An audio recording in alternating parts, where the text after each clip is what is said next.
ஆரோக்கியமான வாழ்விற்கு யோக குருஜி தனசேகரனையா நடாத்த தியான பட்டறை எதிர்வரும் 17ஆம் தேதி காலை 8:30 மணி முதல் 5 மணி வரை ஆம்பல் அரங்கு செல்வா பலஸ்.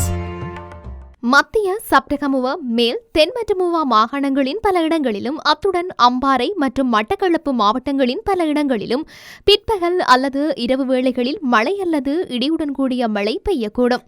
மேல் மற்றும் தென் மாகாண கரையோர பிராந்தியங்களிலும் அத்துடன் புத்தளம், யாழ்ப்பாணம் மற்றும் மன்னார் மாவட்டங்களிலும் காலை வேளையில் மழை பெய்யக்கூடும். மத்திய மலை பிராந்தியங்களின் மேற்கு சரிவுகளிலும் வடக்கு, வடமத்திய மற்றும் வடமேல் மாகாணங்களிலும் அத்துடன் திருகோணமலை மற்றும் ஹம்பாந்தோட்டை மாவட்டங்களிலும் மணத்தியாலத்திற்கு 30 தொடக்கம் 40 கிலோமீட்டர் வேகத்தில் அடிக்கடி ஓரளவு பலத்த காற்று வீசக்கூடும். பலத்த காற்றும் மின்னல் தாக்கங்களும் ஏற்படக்கூடிய சந்தர்ப்பங்களில் பொதுமக்கள் அவதானத்துடன் செயல்படுமாறு கேட்டுக் கொள்ளப்படுகின்றனர். சூரியனின் வடக்கு நோக்கிய நகர்வின் காரணமாக இன்று மதியம் சுமார் 12-11 மணியளவில் ஆடியாகுளம், வேப்பன்குளம், பதவிய மற்றும் குச்சவெளி போன்ற இடங்களுக்கு மேலாக சூரியன் உச்சம் கொடுக்கின்றது. கிழக்கு மற்றும் உவா மாகாணங்களின் சில இடங்களிலும் அத்துடன் புலனறுவை மற்றும் முல்லைத்தீவு மாவட்டங்களின் சில இடங்களிலும் இன்று அதிகரித்த வெப்பநிலை காணப்படும். கடல் பிராந்தியங்களில் காங்கேசந்துறை தொடக்கம் மன்னார், புத்தளம், கொழும்பு, காலியூடாக ஹம்பாந்தோட்டை வரையான கடல் பிராந்தியங்களின் பல இடங்களில் மழை அல்லது இடியுடன் கூடிய மழை பெய்யக்கூடும்.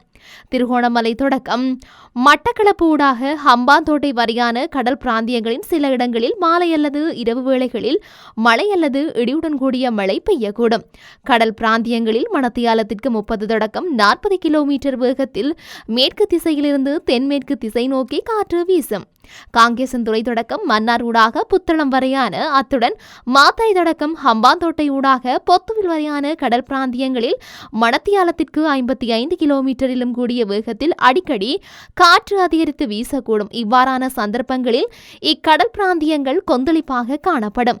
புத்தளம் தொடக்கம் கொழும்பு ஊடாக மாத்தறை வரையான அத்துடன் காங்கேசந்துறை தொடக்கம் முல்லைத்தீவு ஊடாக திருகோணமலை வரையான கடல் பிராந்தியங்களில் மணத்தியாலத்திற்கு 50 கிலோமீட்டரிலும் கூடிய வேகத்தில் இடைக்கிடையே காற்று அதிகரித்து வீசக்கூடும். இவ்வாறான சந்தர்ப்பங்களில் இக்கடல் பிராந்தியங்கள் ஓரளவு கொந்தளிப்பான நிலையில் காணப்படும். இதனை சிரேஷ்ட வானிலை அதிகாரியும் ஊடகவியலாளருமான முகமது ஷாலிகின் தெரிவித்துள்ளார்.